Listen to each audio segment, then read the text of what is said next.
Hello everyone. Hi Anna. Hello. So we had a couple of months break, and I think I went to Bangladesh and were a little bit busy, and Anna as well, having some busyness. And but today we welcome everyone for discussing cultivating cultural shifts, growing local economies through inclusion. How are you, Anna? I'm good. Yeah, as we were talking about, I'm absolutely exhausted. But I've missed these monthly sessions, so I'm really excited to be back again today. Me too, because it was busy, it was good, but I missed last 2 months because every month there is a schedule that we talk uh, Yeah, and routine and all those things. Doing it for last 2 years, and this is going to be 3 years now, but yeah, that's okay. yeah. And that's the thing, isn't it? It is, when you've got so much to do and you're overwhelmed. Like I always harp on about like making sure you're doing things regularly, but things do get in the way in life and other Yeah. priorities, and we need to make sure we're not burning out as well. So it is really important. Yes, I totally agree. So we're going to be discussing today cultivating cultural shifts. Are we there? I don't know. I don't know. It's a big question. Yeah. Um, I was talking to one of my LinkedIn connections. You probably know him. Um, he has the new um, dyslexic thinker or something like that. A group, Dan Harris. Um, and he also raised the questions that are we out there, are we still managing, Yeah. because the way it's happening is just like a slag. Yeah, yeah, and it's really interesting. I've been seeing a lot around this. We had a thing here the other day around construction, and we were talking about the sort of shifts in construction, and it's getting there, but very slow, very slow. Yeah, don't mention construction because it's relatively so slow. But if you think about the office space or maybe technology or any Mhm. service based companies, are we still there? Because I can see that they talk about it, but they don't implement the methodology. They don't worry about things. And then when it's the oil price raises, the tech, the space of this world space, I would say, including UK space. They're thinking about, okay, we don't have enough money. Yeah. Everything is raising. So um, what do you think about neurodiversity, or what do you think about the cultural shift, rather than we survive first? Yeah, and do you know what? It's really interesting. I find that particularly as the world's quite difficult right now, we kind of seem to revert back into some sort of safe mode. That I'm start my computer on safe mode, which is back to what we know or what we've like grown up with. And I find in these times at times people seem to be I maybe regress a little bit in terms of that sort of cultural shift. Particularly around neurodiversity. We just started getting all these people into the workplace, supporting them, and they're like, oh no, save money. Like, I don't want to do any adjustments. I've heard lots of things, not just around university, but people not wanting to pay maternity pay. They're getting rid of marketeers left, right, and centre. Anything that they think is a cost that is not a benefit, Mm. which I think goes back to those old fashioned mindset that people that with disabilities and neurodiversity aren't a benefit, but actually, when you look at a lot of the stats, innovation and money follows diverse thinking and diverse companies. Mm. And so actually what they're doing is sort of shooting themselves in their own foot, because what they're doing, they're not doing marketing, they're not having diverse teams. So actually they're going back and struggling more because they've got a Yeah. few people group thinking, all thinking the same, oh yeah, we'll all do this, we'll all do that. And what you need in times like this is you need to change and adapt and think, and and which having a diverse range of people really helps, particularly diverse thought. I mean, I've got ADHD. We're known for being great in a crisis. So, we want you want some of us on your team when you've got a crisis, because I worked at Game when COVID was happening, and quite a lot of the team were furloughed. And we were great. We were brilliant. We handled the crisis no problem, and we did really well as like a company and as a marketing team because that's what we were born for. You know, we made sure we managed to repurpose money where we needed to. We Mhm. sort of got our partners on board, and we're like, right, well, you can't spend money in store, but you can spend it online. So we were really good at thinking. I'm going to use the words outside the box, but it is that sort of way of thinking. I understand what you're talking about, but when the war started in Middle East, Mm, I could say I went to Bangladesh on the, I think, 15th of February, yeah, and the war started 2 days after that. yeah, Yeah, and I stuck over there. I could not come back. My ticket was cancelled, yeah. and after I came here, I spent there 3 months. And after I came here, I think the community, they're very, very sluggish. They're thinking about when it will over, when it will over.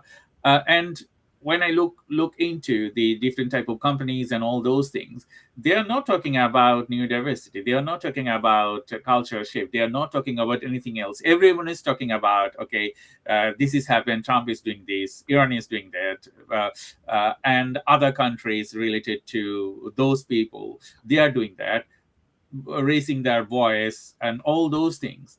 And still, no one is talking about cultural shift. No one is talking about fixing those problems that we have. Instead of talking about the third countries, it's I think it's relatively boring. Mm. Yeah, and it is hard as well, because if no one's talking about it, then no one talks about it as well. Yeah, If everyone's the same, then it takes just a few people to kind of push it out, doesn't it? I think. yeah, yeah. Uh, And you are in the Oxford Innovation Center. Uh, do you seeing businesses over there? I think there is more 800 businesses with the Oxos, or more than that.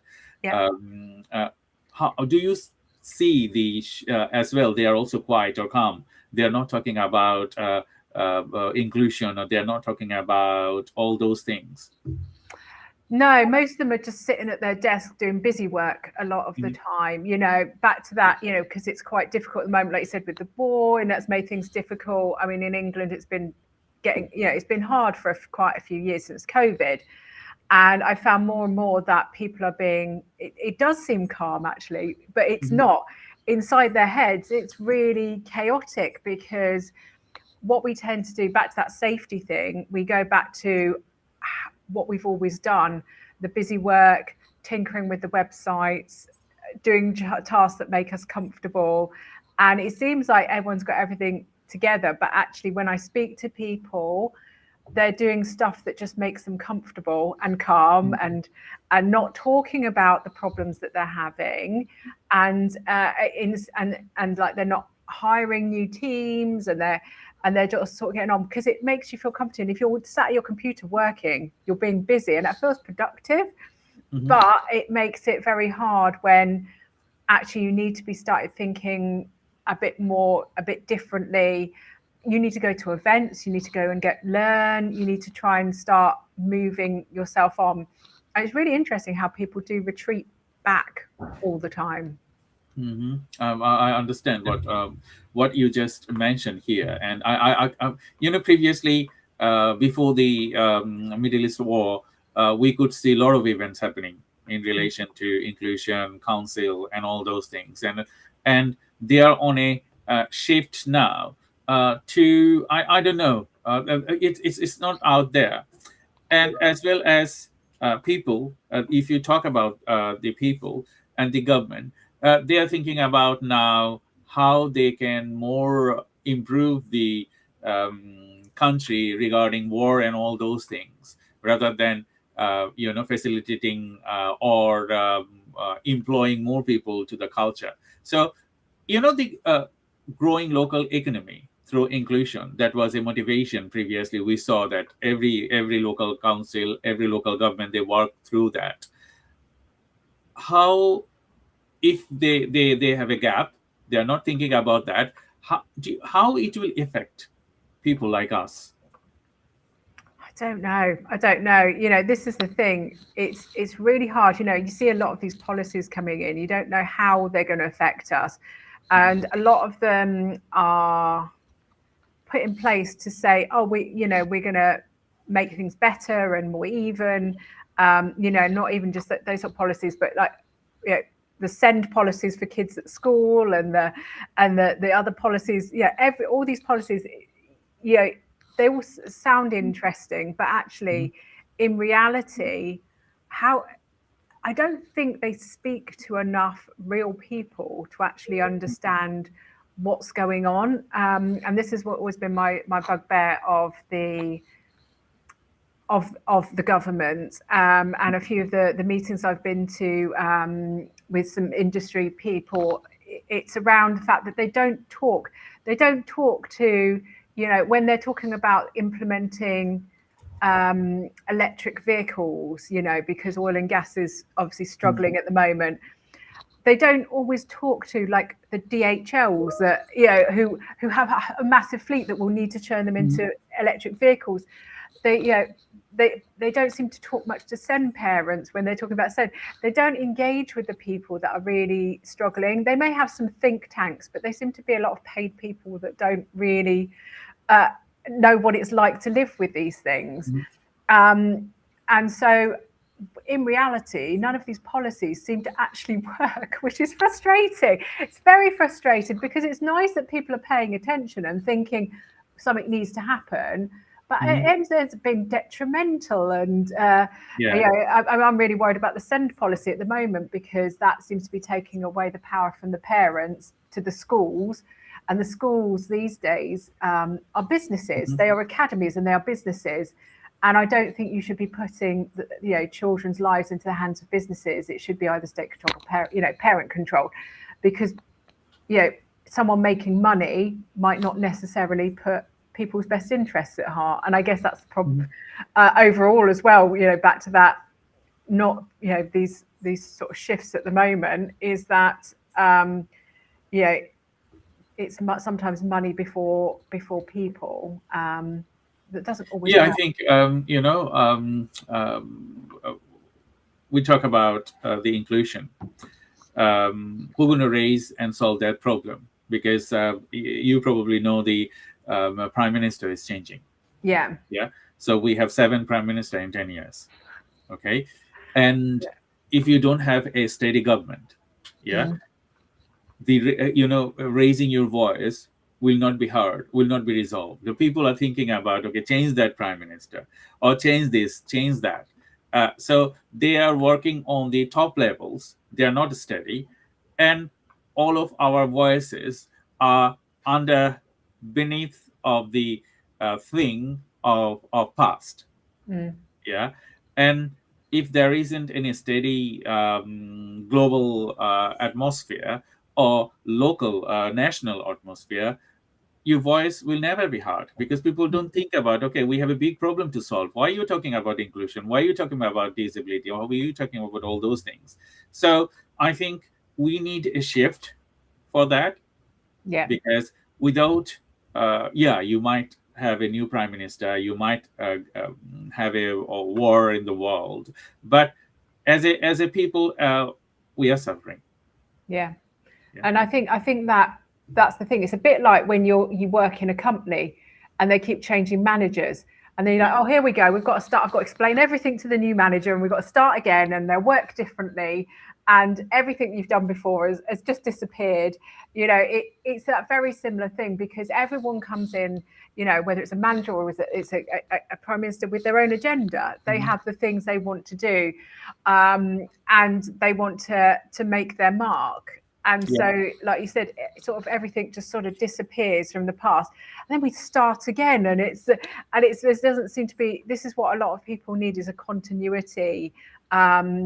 You need people that are going to stay the course of things, because otherwise you'll end up with half-finished policies, ones that are rushed. And I think you see this because someone will start a policy with a certain thing in mind, and then the second person finishes it with a different thing in mind. So you end up with this mixed up policy that doesn't quite suit anyone, and everyone goes, "Oh, what was the point of this?" I've done this. I said business as well. You've had a manager that's got, "Oh, we're going to do some new processes." Okay, yeah, all right. And we're halfway through the processes, and the new manager comes in and he goes, "Oh yeah, well, we'll finish those processes, but I want to change them all." And then you get these processes that don't actually work, and it's all rubbish. And this is the thing. I mean, like, I know some people struggled with Keir Starmer. I didn't think he was horrendous. I think that there's if you look at the things that they did get and how much of their sort of policies that they wanted to do, they have got quite far with a lot of them. I don't think you can tell from a government from a couple of years if they're going to be any good or not. These are long-term things. These are things that aren't going to be seen for 10 years, because that's how things work. They're a ripple effect. So I don't think you can judge a government on a couple of years of work, because they're as I say, everyone comes in and wants to do their own thing. So you need to wait for that thing to happen and to come in. And the last government I think they had was about 14 years. So 2 years versus 14, you can't compare. You can't really do that. And we have a guest messaged us, like Bridget Gardner. You were late, so that's okay, Bridget. You can watch our webinar on replay, so you will find it, the things we are talking about. If you wanted to ask us a question, feel free to ask us, because I think we're talking about inclusion, but we're also talking about the struggle and of struggles nowadays. And you were right, Anna, that you said that the government, the prime minister, is just 2 years and they're changing him now. And one thing that I realized, that if you think about the global politics, first world countries or even US, if you wanted to change president, you can't. He will serve his 4 years. But in the UK, if you find someone that they did something bad, you can change them. And I think it's two things in a way, although I don't want to engage in politics, but we are suffering for that. So we can do a constructive criticism out there. So the politician, what they are doing, they engage themselves to be selected as a prime minister or a leader of their leader, and people find out later that they have something bad.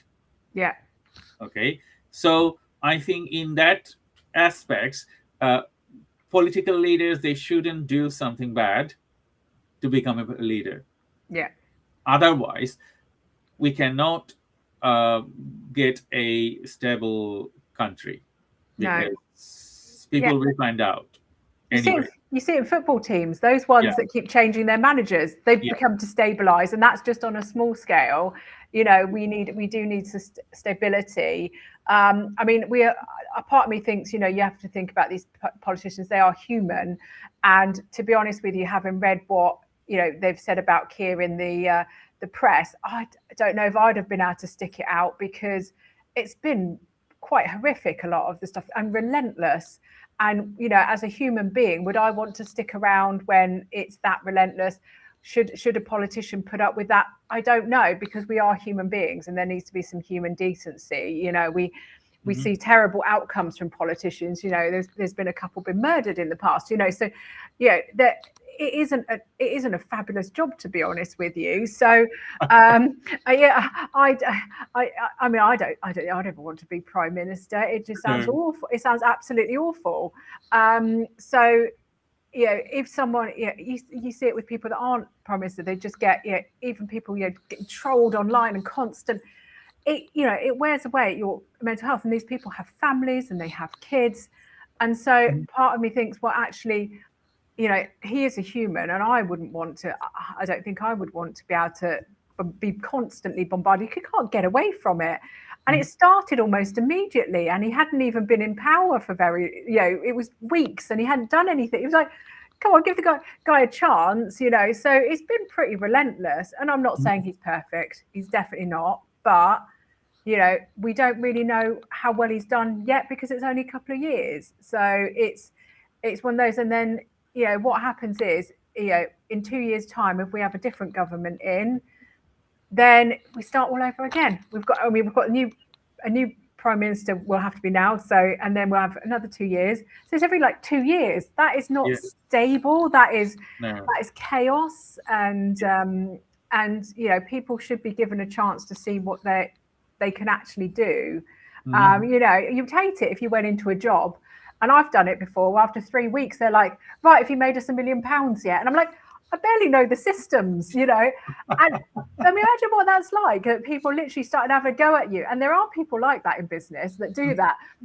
There's a lady the other day. She's marketing, and they were like, "Right, well, we wanted 100 leads by the end of the first month," and she was like, "Hang on a minute, there was no marketing, and I'm just setting it up," you know. And so you know, there's realistic expectations. I always compare the business to government, you know, because Mhm. they are very similar. You know, I wouldn't say the country needs to be run exactly like a business, but you know, you need those sort of same processes in place that, Mhm. you know, that things are given time, they're given time to breathe, that people have to be clear, that there needs to be a good, diverse range of thinking in government, which there isn't always, which is frustrating. Mhm. There needs to be like consultative, a bit like if you know, I run a business.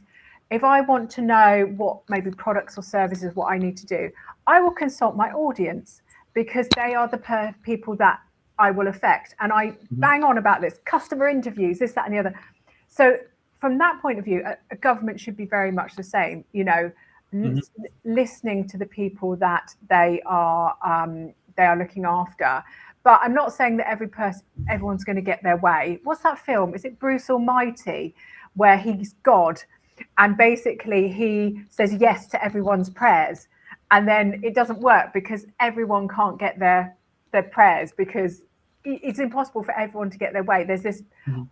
horrific balance that you have to get, which, you know, suits the majority of people, but Mhm. not everyone, and it is really hard to balance. And you know, I wouldn't want to run a government because I think it's ridiculous. It's hard enough in business, and you're dealing with 10 people.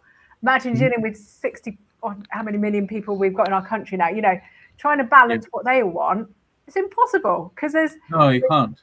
you know, you've got people that are very, very poor, people that are very rich, people that are well educated, people that aren't educated, people that, you know, live certain this way, live that way, different. You know, it's really hard to Mhm. get that balance. And you know, I've worked in companies, like I said, 10 people, and you can't even get all of them to agree or, you know, or be happy.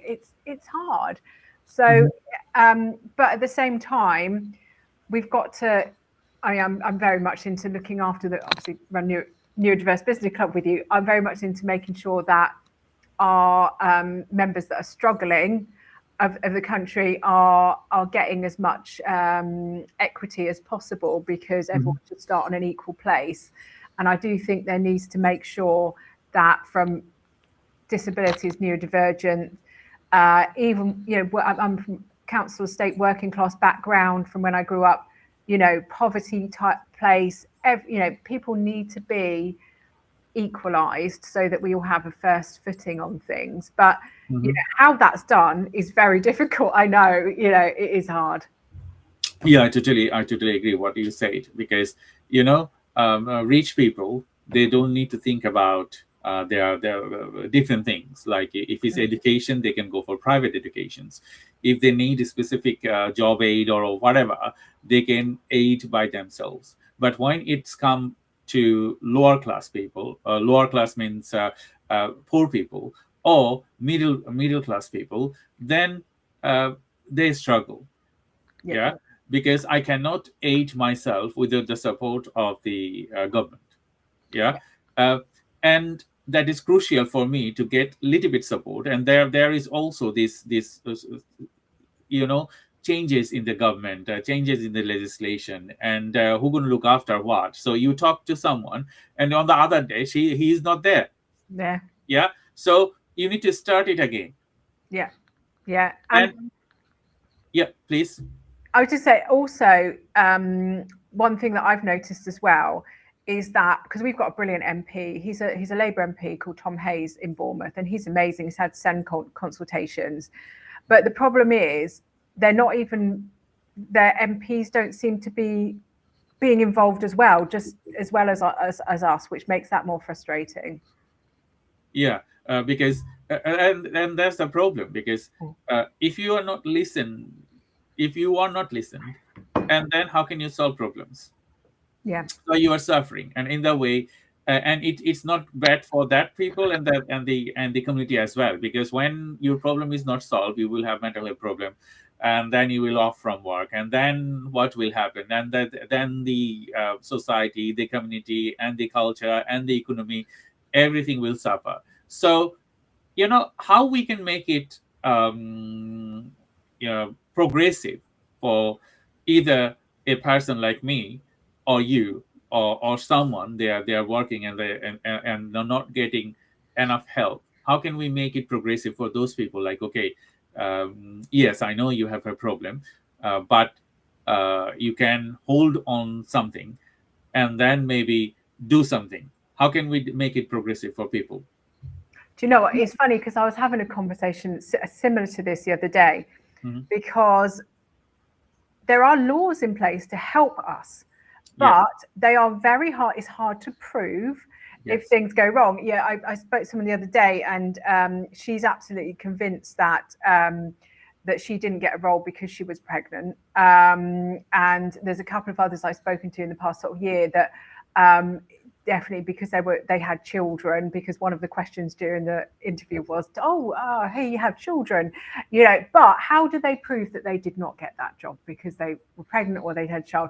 No, it just wasn't the right fit. Or it's very easy to be a bit of a he said she said. There's no these things are very hard to prove, and so no laws don't protect us very well. And the Mhm. thing is, the reason we have laws is because people don't do the right thing. We have laws for murder because we can't trust people not to murder people. Mhm. We have laws for speeding because we can't trust people not to speed. We have laws to protect pregnant women, people based on age, so that if they're older they don't discriminate, disabilities, because people cannot be trusted to hire the right person for the right job and not discriminate, and and not fire someone because they're pregnant, or all these things, all these laws. We have laws to try and protect us, but at the same time, I was reading a couple of assault cases recently, and they were like, oh well, it's really hard to prove because she has no evidence that he assaulted her, and even though it's against the law to assault her, evidence is very, very hard to come. So that we have these laws, but actually so many of them are hard to prove that actually they offer very little protection at all. I mean, I think, Mhm. was it that I read that something like rape cases, it's like 4% get actually to prosecution, so and the same, you see these sort of on some of the forums where people said, I'm pretty sure they didn't hire me because I'm autistic, and it came up in the discussion. They're like, can I do anything about it? And everyone's like, not really. Not And really. so and that's the problem, because no matter how many laws you put in place, unless you've got some like mind reader that can say this is exactly why they have not been Mhm. hired, then the only other area is education. So educating people to make sure they understand the importance, and how beneficial it is to business to have this brilliant workforce that, Mhm. you know, hire parents because they know how to get stuff done quickly because they've had to deal with working around children. Mhm. What I read the other day, and it was a sort of cartoon, and it was about people being disabled, like with fibro and chronic fatigue, and they were like, oh goodness, they get stuff done quick because they only have like 2 hours a day, some people, that they can get stuff done in, so they're really efficient at getting stuff done. And actually people don't look at this, they don't look at the positives, they just look at, that's a negative, and there's all this sort of weirdness about it. So if the laws aren't working, somehow there needs to be more education to Mhm. get that. But then the people that need educating don't always go and get the education. That's the problem. No, I think you are absolutely right, because you have to have your own face, I would say, understanding, and you need to invest your time. Mm. Yeah. Doesn't matter you are a neurodivergent person, you are a normal person, or you are a disabled person. Everyone knows, and they will not value you until you invest to learn things. Yeah. And I think that's the first thing. So maybe the community, or maybe the local government, they are not doing anything. Okay. So how can we invest ourselves, and as well as if there are small SMEs or large corporation in the community, or in the society, how they can uh, change this to a shift, that okay, they will listen to people, or they will create more opportunities, they will value people, they will listen, to solve problems. Yeah, and I think it's back to that what we were saying earlier about the busy work and sitting at our computers and not really facing the world, putting our heads in the sand when it's difficult. Actually, there are some really great solutions around there. There are brilliant people that you can hire, because I've heard people saying, "Oh, well, there's no one I can hire," but they haven't actually maybe actively tried to hire in different pools.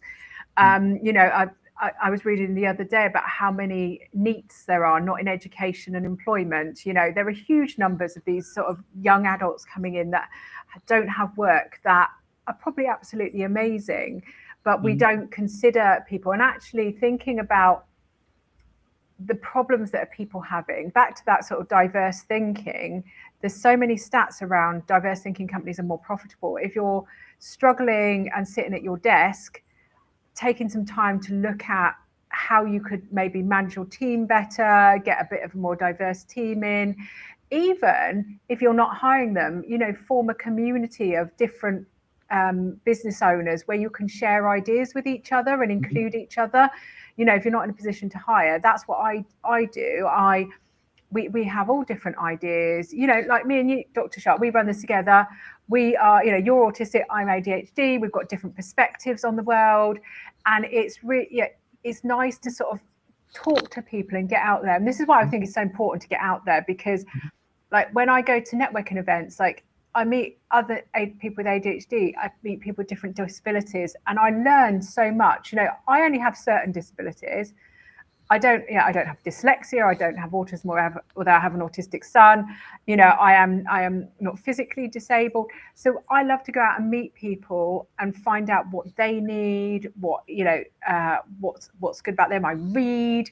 I love to understand what different perspectives are like, because actually once you do that, you understand what it's like living in other people's shoes. And Mhm. I think that too much today is about, they just, when in the press they talk about the labels of, like, autism, ADHD, and other disabilities, and they don't think about the actual physical human beings behind it. These are people that have lives. If I give you an example, I've been seeing a thing lots around transport at the moment, like Mhm. people saying that councils spending too much on transport for their children. So Mhm. I'm going to give you my very real world example. So my son, as you know, is autistic, and he does not do well in mainstream, to the point that he sits in the corridor most of the day because he can't access the classroom anymore, and he does a part-time table. Now, it's not fair. He is legally allowed a full-time education, Mhm. classroom-based education, and so the council have been looking at, potentially, he's got an educational healthcare plan. They've been looking at maybe a SEND school for him. Most of them are full, but they have found one that will suit him. It is 40 minutes from my house. Okay. We don't know if he'll get in yet, because that's, once again, a long process. It's 40 minutes from my house. Me and my partner both work full time. Mhm. So how do we manage this 40 minutes from our house? So I can potentially do the one on there. I will be late for work, but I then could maybe adjust my day. But then someone has to pick him up at 3 o'clock. And so 40 minutes there and back is nearly an hour and a half Yeah. from our house. Now, whose job lets them have, if we had to do both ways, that would be 3 hours out of our day Hmm. to do it. So then one of us may have to give up our jobs. So Yeah. then, but then if we give up our jobs, I would maybe have to get carers allowance or something. But then people complain that people have disability and carers allowance. You know, you cannot win, and it's a catch too. And I want to work. I enjoy working. My partner likes working. We like, you know, carers allowance does not give us the money that we have now. Yeah, Hmm. it is very small. So our lives would change completely. And I'm not adverse to it, but it means that we would not be able to go on holidays, we wouldn't be able to do what, you know, the stuff that we do now. So what is our alternative? It's to get transport. And there are no bus services that go that way because it's in the middle of nowhere. So a taxi, and in fact, we went the other day and there was a line of taxis at home time because it's the only way this school can be accessed. It's Hmm. just by taxi. There's no one lives in the same location, so they can't even do multiple pickups because Hmm. this school sits in the middle of Hampshire and Dorset. So Hmm. people are literally coming from two different counties. What are they meant to do? You know, because all the other parents have the same problem as us. They're working, they're trying to get them, and none of them are near each other, so they can't put on a bus. So Hmm. they're having to pay for taxis there and back.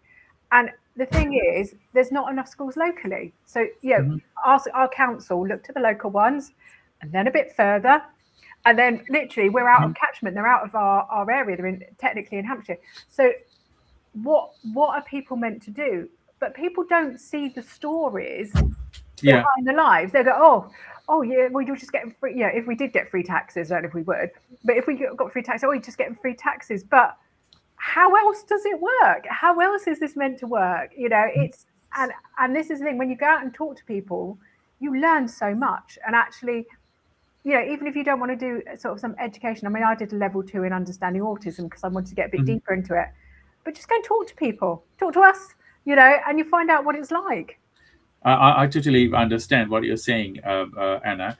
It's the same thing. I have to drop my son to school and Mm, picking up. So, as you know, that I'm not in full time work. So I work whatever job I do, I work from home. mm, And if I have a full time work, then who gonna drop him? Who gonna pick him up? And mm, if I don't pick him up one day, I ask him to walk home, then he will make a very very upset yeah, situation, like, okay, why you didn't go and pick me up? What are you doing? Because you know that I don't like to walk home. And mm, he felt like unsafe yeah, when he's walking home. So if someone from outside will see me, like, okay, he's, yeah, I have disabilities, not visible to anyone, and other things. So if someone see me from outside, they will not know what situation I'm in. yeah, yeah. And it's interesting because also you run a successful company at the same time. And this is what annoys me because they think, oh, I couldn't hire Dr. Shah because he has to go and pick his son up, so he won't be a very good worker. And yet, you run a very successful company and you are an excellent worker Mhm. because someone who picks their children up knows how to prioritize things and get stuff done and Mhm. work around it. You know, this is what's very frustrating. And this is, I mean, you know, that a lot of people find that they own their own businesses because Mhm. the workforce doesn't allow and cater for this. But yet they could have a brilliant Dr. Shah brain in their business, but because of some sort of arbitrary rules in their head, you wouldn't make a very good employer just because of you had to do this and this. When actually they would have got all of this though. Mhm. So it's Yeah, frustrating. there's the catch 22 situation, like, Mm, as you mentioned earlier, that people don't value that, yes, you are dyslexic, or you are autistic, or you are ADHD. So they don't want to hire you, but they don't see the value that if they hire you, they maybe give you some special treatment, but with that they are getting, or they are achieving more success. And that's the thing that we need to change. So we have a comment from Bridget. There is no continuity in laws, and they are interrupted in some cases so differently. mhm. Where disability is concerned, it needs to be people with disability making these laws. I will laugh out loud. Yeah, yeah, And rules not sometimes who assume, and it needs to be consistent across all. Bridget and Anna, both of you, that's the question we're talking about, because Mm. you know there are less people in the space of making rules engagement of disabled people. So maybe I'm not disabled, or I'm not dyslexic, or I am not ADHD, I'm not autism or neurodiversity, any form of that, but I'm making the rules for them. Mm. So how do you feel for them Yeah. specifically? Yeah, yeah, and that's the thing, isn't it? I mean, I've seen a few politicians recently comment on neurodivergence and and things like that. I'm like, have you ever even met someone that's neurodivergent? How are you commenting on this? Because it's so wildly inaccurate that all the neurodivergent people in the comments afterwards on like Facebook are going, what is he talking about? This is like they don't even seem to know the conditions properly. They don't. Some of them don't even know the difference between ADHD and autism. They'll everyone that's autistic is the same, and they seem to conflict, like get confused between learning disabilities and autism. It's really quite bizarre because one of them was talking about people with autism, and my son doesn't have learning difficulties. He's clever. But when I say that, then people picture Rain Man, which he's not. He's not Rain Man. He is decently clever child with autism. And I see some of these politicians describing him. I'm like, that's not my son at all. He's he's Mm, he's not got learning disabilities. Some do, but that's different. There are different, and it's like, or they've met one autistic person in their entire life, and they've based all of their assumptions off this one. And as the saying goes, if you've met one autistic person, you've met one autistic person, because everyone is different. yeah. I just get so frustrated because I know a lot of autistic people, I know a lot of ADHD people, not a single one is the same, not a single one of their needs is the same. I have ADHD. I would say it's moderate, but I have lots of coping mechanisms, so I don't need to claim PIP. I can just about cope. I'm in that barrier between coping and surviving, Mhm, and sort of not quite. But I'm not quite. I don't feel like I probably have enough that I need PIP. mhm. So, but that's just me. I know Yeah. other people that have ADHD that cannot even. They really struggle to go to work. To get to work, they are different from me. I don't need it. They do. Mhm. And then there's people that have ADHD, it's less pronounced than mine, in certain areas. And so they say, oh, because I'm looking at getting medication at the moment because I'm really interested in how that might help. And I finally got to the top of list of medication after a year. Because I think I need it. And then I know someone else that said, "Oh, I don't feel like I need medication because it doesn't affect my life as much." So you've Mhm. got three people there, completely different needs on the same spectrum. And the person that I know that does get PIP, I do not get upset because they've got PIP because I know they need PIP. I Yeah. don't need PIP, so it's there, and It's, I find it's it really hard. tough, Anna, because I applied for FIP twice, and they refused me, because I am independent and I wanted to do things differently. And when they see that someone is independent, they is all like tick boxes. So if you are okay, I'm okay. I don't want you to say I'm not okay, but sometimes I'm not okay. So you need to consider that dual situation for individuals. So their methodology and their framework is just like, if it's okay, it's okay. If it's not okay, it is not okay. There is an in between. There is a gray line between okay and not okay. So Mm. those people, they fix this methodology. I think they need to involve people, actual people, like, okay, how they're gonna reframe these things. And as an AI innovator, you can set things up for Mm. all people, because every person is different, with autism, with disability, with a lot of other things, and you need to treat every person differently.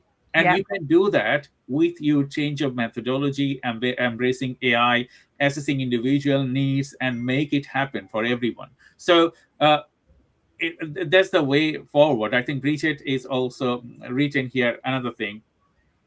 yeah, So I'm disabled physically and neurodivergence, and run my own successful accessible travel business, and have literally just launched my accessible audit. Okay, that's good. Congratulations, Bridget.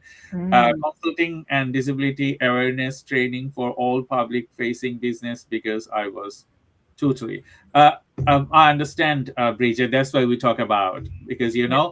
uh, people, they are not disabled or they are not neurodivergent, they don't understand actually what we need. Yeah.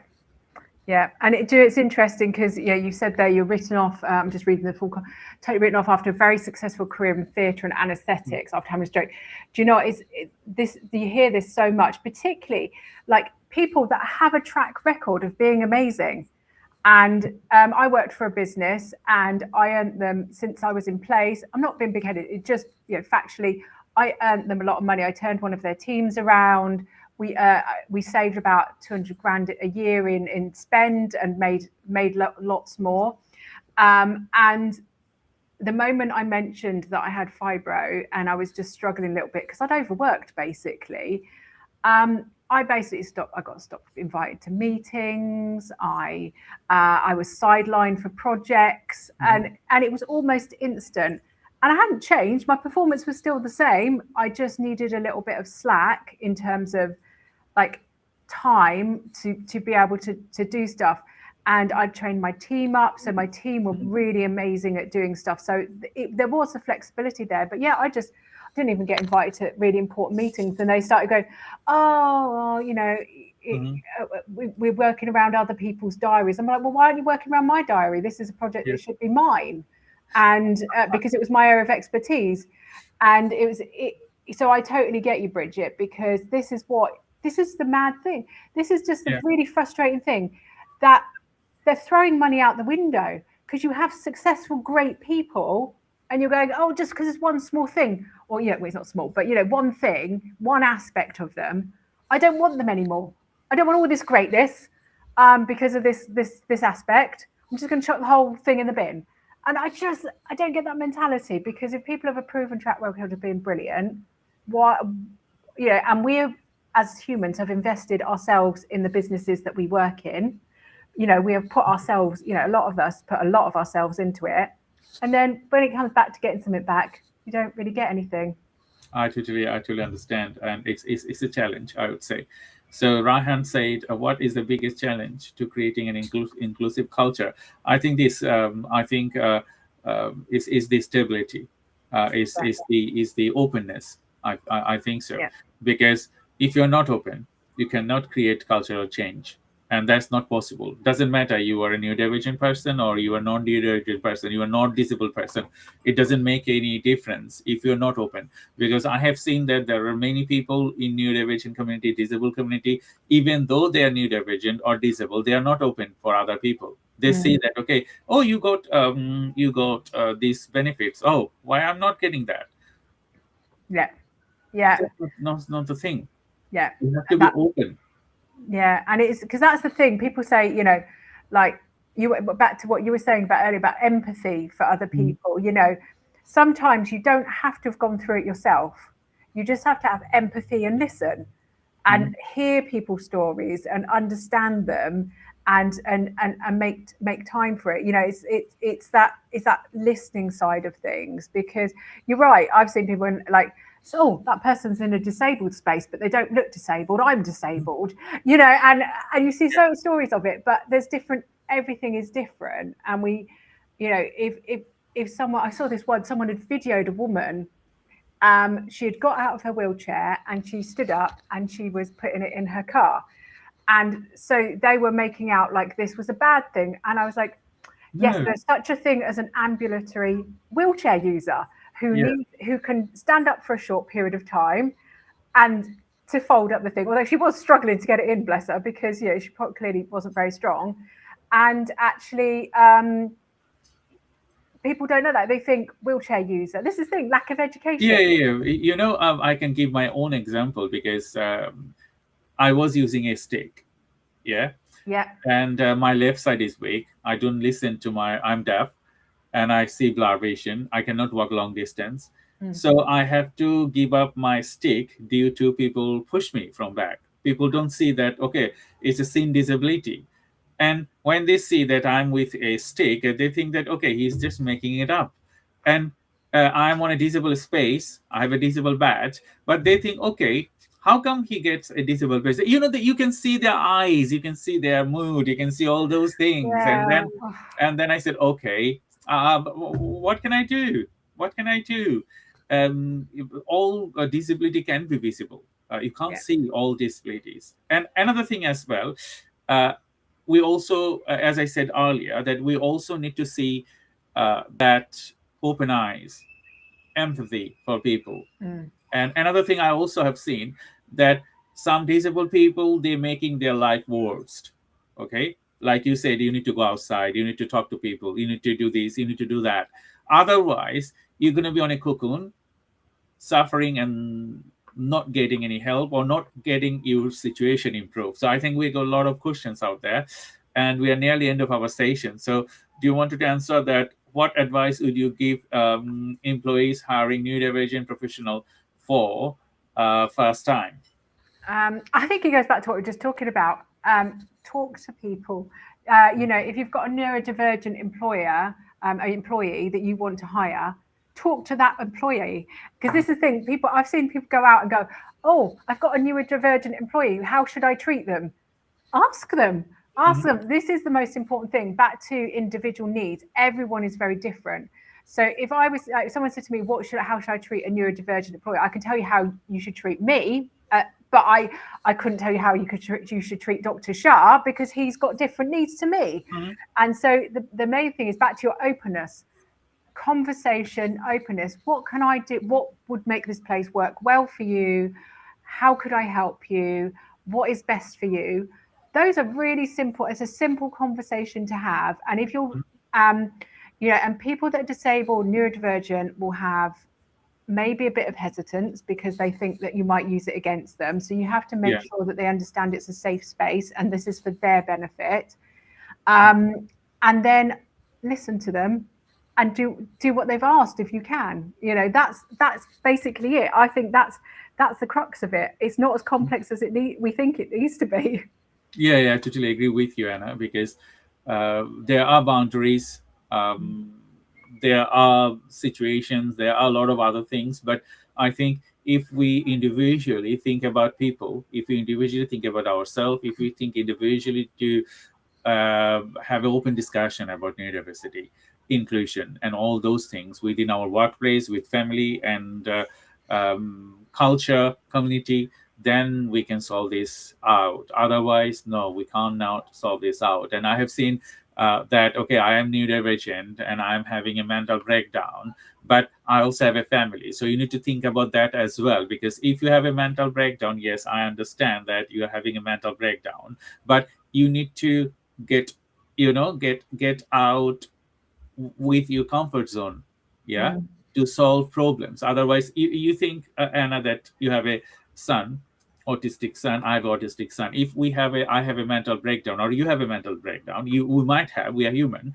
but we also need to think about how we can look after them. Yeah.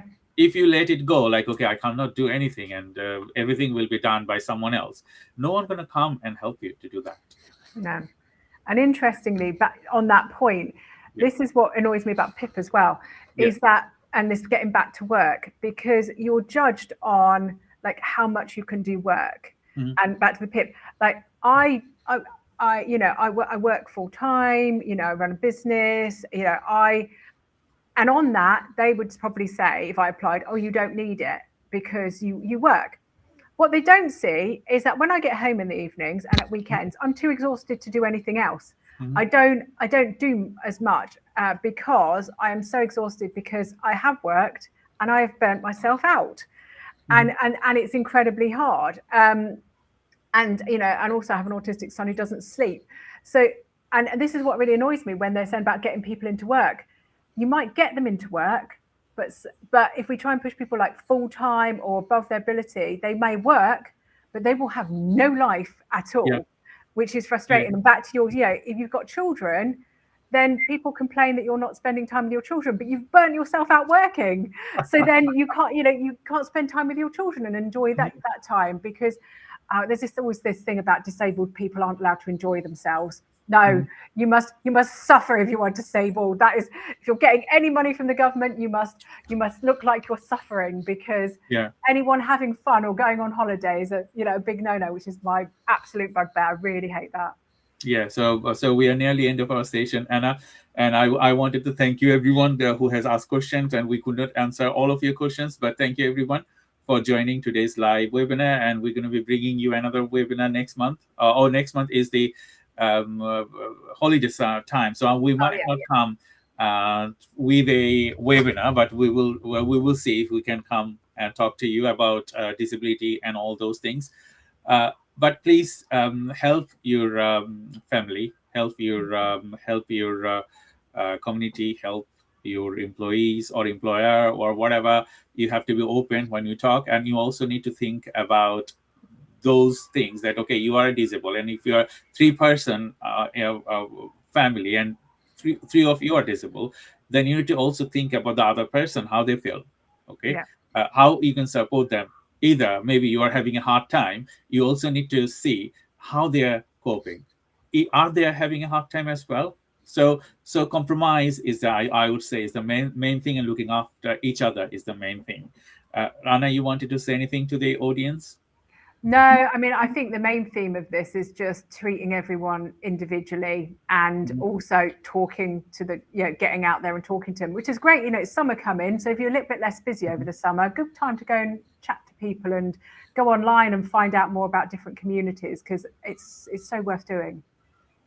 So thank you everyone, and until next time, we might have a month break again, but you will see if we add any events online. Check our page, and talk to you soon. And thank you, and bye Okay. bye. Thanks. Bye.